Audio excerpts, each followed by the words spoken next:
Bună dragi urmăritori! Bun venit pe canalul nostru! Te afli la adresa potrivită, unde poți accesa instantaneu cele mai recente știri. Calmul obișnuit al rețelelor de socializare a fost spart de o frază simplă, dar puternică. Zlatirkoglu, cu eleganța ei caracteristică, a răspuns la întrebarea unei urmăritoare care părea inofensivă, dar care a deschis o ușă către inima actriței. "Ți-a furat cineva inima?" au întrebat ele cu o curiozitate inocentă. Ceea ce nimeni nu se aștepta a fost răspunsul. Proprietarul inimii mele a fost clar și a rămas neschimbat. Aceste cuvinte au fost suficiente pentru a dezlănțui un vârtej de emoții și teorii printre urmăritorii ei. Reacțiile au fost imediate. Fanii au început să comenteze frenetic, etichetându-l pe Halil Ibrahim în fiecare mesaj. Pentru că, dacă cineva putea fi acel proprietar, acela era el. Povestea, pe care au împărtășit-o, atât pe ecran, cât și în afara lui, nu a fost ștersă din imaginația colectivă. Intensitatea legăturilor a fost o sursă inepuizabilă de inspirație pentru cei care cred în dragostea care rezistă timpului și distanței. Detaliul care a confirmat în cele din urmă suspiciunile a fost emojiul pe care Halil Ibrahim l-a distribuit la scurt timp după aceea. O simplă inimă roșie, fără text, fără explicații, dar spunea totul. În lumea digitală, unde totul este interpretat, acel gest a fost citit ca un răspuns direct la mesajul lui Zlatirkoglu. A fost un act simbolic, o conexiune tăcută pe care mulți au interpretat-o ca o declarație reciprocă a sentimentelor care încă persistă. Printre comentarii au ieșit în evidență expresii precum "dragostea adevărată nu moare niciodată" și "Zlatirkoglu și Halil Ibrahim, povestea pe care cu toții o așteptăm cu toții. Cei mai romantici fani și-au retrăit scenele preferate, au distribuit montaje și au făcut ca fragmente din interviurile anterioare să devină virale. Nostalgia colectivă a devenit un val de neoprit care a inundat toate platformele sociale. Nu a fost doar o clipire, a fost o scânteie care a aprins speranța. Pe forumuri și conturi de fani, fiecare cuvânt al lui Zlatirkoglu a fost analizat în detaliu. De ce a folosit timpul prezent? De ce a susținut că rămâne neschimbată? Pentru mulți, acesta a fost un semn că nu era o amintire, ci un sentiment actual, ferm, de neclintit. Ca și cum, în ciuda trecerii timpului, inima ei nu ar fi găsit niciodată un nou refugiu.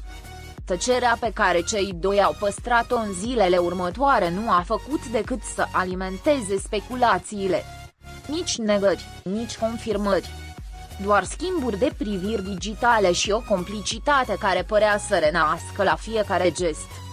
Fanii, asemenea spectatorilor unei telenovele fără sfârșit, au simțit că acest scurt schimb virtual fusese mai incitant decât orice declarație publică.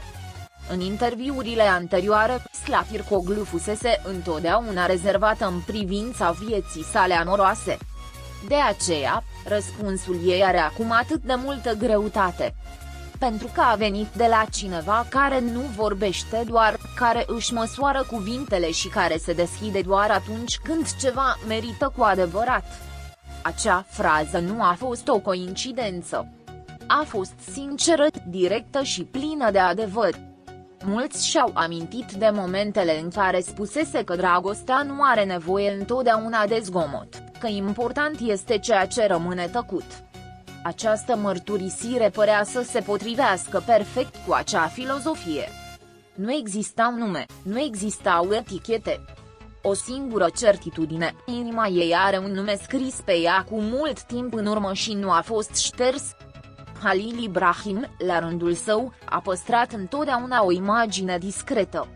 Dar cei care îl cunosc spun că inima pe care a împărtășit-o este modul său de a vorbi fără cuvinte. Un semn de respect, de înțelegere, poate de iubire încă prezentă. Și într-o lume în care totul este strigat, acele gesturi mici sunt cele mai emoționante. Relația dintre Zlatirkoglu și Halil Ibrahim a avut de toate. intensitate, distanță, zvonuri, revederi. Dar mai presus de toate, a avut autenticitate. Și asta simt oamenii, ceea ce nu poate fi falsificat. Aceste tipuri de conexiuni nu sunt inventate, sunt trăite. Și când reapar, chiar și sub forma unui comentariu sau a unui emoji, publicul răspunde cu pasiune. Unele instituții media au vorbit despre strategie, despre marketing. Dar fanii nu cred asta. Pentru că nimeni nu poate simula atât de mult timp ceva ce se reflectă în ochi, în cuvinte nerostite. Acest cuplu, chiar și de la distanță, a continuat să provoace suspine.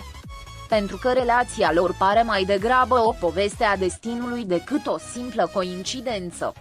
Citatul lui Slatircoglu va fi, fără îndoială, unul dintre cele mai memorabile ale anului. Nu datorită complexității sale, ci datorită onestității sale. Într-un mediu în care mulți ascund ceea ce simt, ea și-a permis un act de curaj emoțional. Și asta o face și mai admirată de publicul ei. Nu toată lumea îndrăznește să declare că inima lor nu s-a schimbat. Rețelele, care sunt martore la tot, au vibrat din nou. Dragostea, chiar și atunci când este nenumită, are modalități de a se manifesta. Și această poveste, care părea să se fi încheiat, a fost rescrisă la timpul prezent. Cu doar o frază și un emoji, universul emoțional a mii de oameni s-a deschis din nou. Experții în limbaj digital au vorbit despre sincronicitatea emoțională. Două mesaje care nu au fost etichetate, dar au primit răspuns. Un dialog invizibil, dar real. Magia nerostitului, a ceea ce se simte fără a fi nevoie să fie explicat. Așa transcende dragostea barierele timpului și spațiului. Slatircoglu, cu talentul și carisma ei, a reușit să rămână fidelă sieși. Iar acest mesaj a fost o altă reflectare a acestui lucru. Ea nu caută aprobare sau scandal. Ea a spus doar ceea ce a simțit. Și asta, astăzi, este revoluționar.